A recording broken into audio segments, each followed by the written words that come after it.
Welcome to my cooking channel, Ashwini Tarkar's cookbook. Let's get started with today's recipe. Let us make coconut curry with ash gourd fryums. These are sun dried with ash gourd and urad dal. So for that we will need 1 cup fresh coconut to make the curry, 5 Goan dry chilies, 3 bedgi dry chilies. This will impart the color and the Goan chilies impart the taste. 10 to 12 peppercorn, half teaspoon turmeric powder, half teaspoon rice, wash and use it. Remove the stems of the chilies and discard, and grind this in a mixer jar.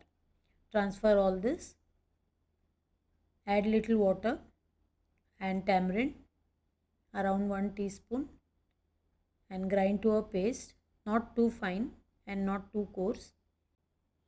We have to fry the fryums, ash gourd fryums, before putting them in the curry.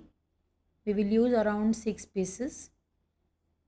Take 1.5 tablespoon coconut oil in a small kadai and fry the ash gourd fryums on low heat. These are called Vadiyo in Konkani. So fry them till golden. Keep them aside and transfer the remaining oil into another kadai. In this we'll give tadka of half teaspoon mustard seeds, quarter teaspoon hing. When the seeds splutter, add water around half cup.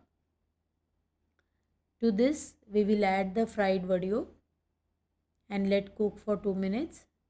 Then add the coconut gravy. You can wash the mixer jar and add more because there is lot of curry left and this curry is quite thick. So once it is cooked, it will become even thicker. Add salt, around 1 teaspoon should do, and 1 tablespoon jaggery. If you like it sweeter, you can add little more. Now keep stirring. You need to stir this continuously, otherwise the coconut will split. Now bring it to a boil. When the fryams are cooked, the curry is ready. You can taste it. Add more jaggery or salt if required and serve hot with rice. Happy cooking! Thank you for watching. If you have liked my recipe, subscribe, like, and share it with someone who loves cooking. See you in the next video.